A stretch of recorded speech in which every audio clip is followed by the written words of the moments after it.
oo maar barbar dhibaatada haysata wax yar maaha waxa la rabaa in la iqasho waka la bedelo anagoo dhan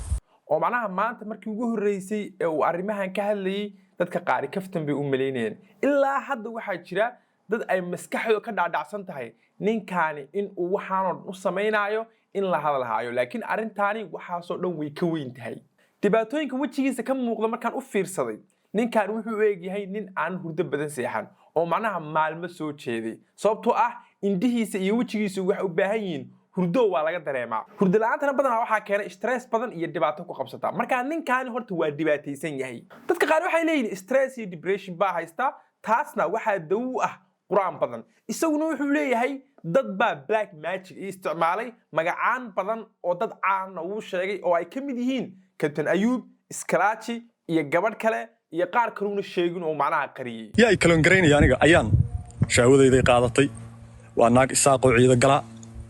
ma fahanteen aniga shahwadayda beentay qaadatay dadka qaar maskaxdooda istiin waxa ka dhaadhacsan baba ninkaani in uu isku buuqay oo uu u baahan yahay in wadankii lagu caliyo sababtoo ah marka run laga hadlo horta hal dhibaato ay leeyihiin dadka qurba joogta ay dhibaatadaas oo ah stress waxaad arkaysaa dad guryaha uun ku jira oo guryaha ka soo baxayn waxaad arkaysaa dad aanan waxba qabsanin waxaad arkaysaa dad sariir saaran oo macnaha sidii qof xanuunsanayo kale ama buka aanan sariirta ka soo kacayn marka waxaan horta la yiraahdaa depression iyo stressku waa wax jira oo macnaha qurbaha loogu imaado waliba marka Yurub laga hadlayo waa meesha ugu sii daranba what do you want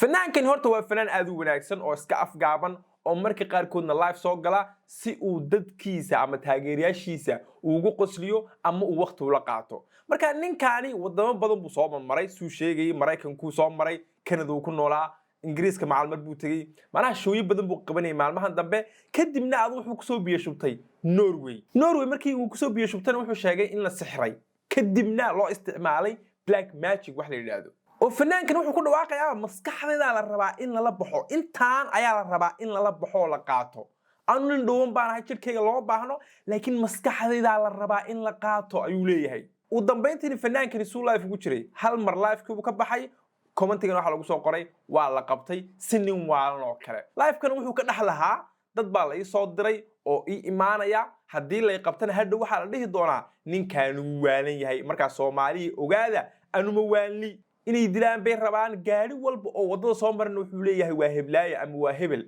dadka badanaa dadka waalan waa reer comment waskooda ognaay moogtiin dadka qaar waxay leeyihiin ninkan stress baa ku dhacay oo macnaha stress ka keenay in uu isla hadlo maadaama uu qurbaha stress yaalo dadka qaarna waxay leeyihiin oo comment ku soo qorayaan balwad buu isticmaalo balwadii baa heerkan gaarsiisay dadka qaarna waxay leeyihiin ninkan wuxuu sheegay ayaaba runo ninkan in la dilaa la rabaa ee familkiisa iyo dadkiisa aaway ma la caawiyo